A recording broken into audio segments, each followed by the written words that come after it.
সংবিধান সংস্কার গঠিত কমিশনের পক্ষ থেকে এ সংক্রান্ত আমাদের দলীয় ভাবনা এবং প্রস্তাবনা জানতে চেয়ে আনুষ্ঠানিকভাবে চিঠি দেবার প্রেক্ষিতে আজ জাতীয়তাবাদী গণতান্ত্রিক আন্দোলন এনডিএম এর নীতি নির্ধারণী পরিষদের বৈঠক অনুষ্ঠিত হয়েছে।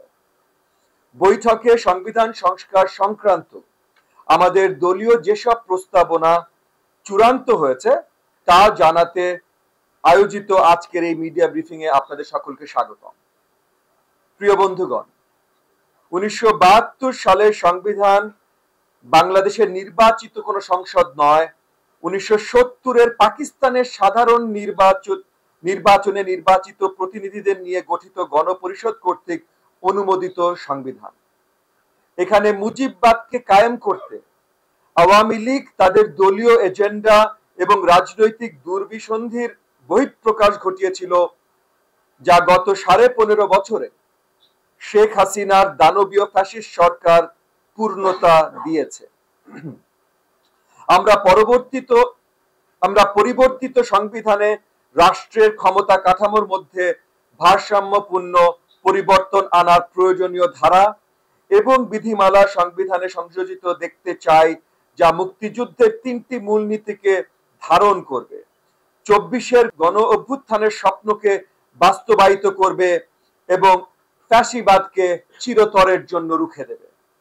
প্রিয় বন্ধুগণ, আমরা সংবিধানের আদর্শিক এবং কাঠামোগত সংস্কার চাই, তবে পরিষ্কার করে আবারও বলছি, সংবিধান সংস্কার, পরিবর্তন এবং পরিমার্জনের একমাত্র এখতিয়ার জনগণের ভোটে নির্বাচিত সংসদে।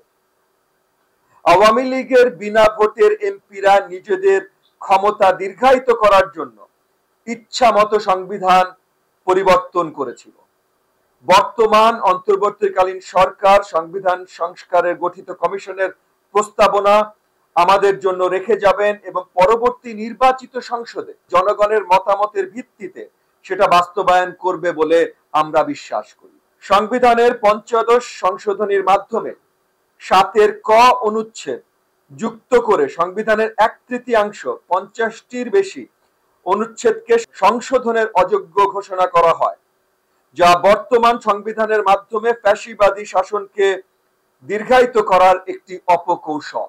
এর মাধ্যমে সরকারের জবাবদিহিতা নিশ্চিত করার সুযোগকে মারাত্মকভাবে রহিত করা হয়েছে। আমরা সংবিধানের যে কোনো ধারাকে রাষ্ট্রীয় প্রয়োজনে সংশোধনযোগ্য দেখতে চাই বলে আমাদের প্রস্তাবনায় উল্লেখ করেছি। আমরা বলেছি, আওয়ামী ফ্যাসিবাদকে স্মরণ করিয়ে দেয়া সংবিধানে সংযোজিত জাতির পিতার স্বীকৃতি, জাতির পিতার ছবি বা প্রতিকৃতি সংরক্ষণের বিধান বর্তমান সংবিধান থেকে বাদ দিতে হবে। এছাড়াও প্রজাতন্ত্রের কর্মে নিযুক্ত ব্যক্তিদের দায়মুক্ত সংক্রান্ত বিধান সংবিধানের 2য় ভাগের 12 গ অনুচ্ছেদ সংবিধানের 70 অনুচ্ছেদ বাতিল বা সংশোধনের সুপারিশ করেছি।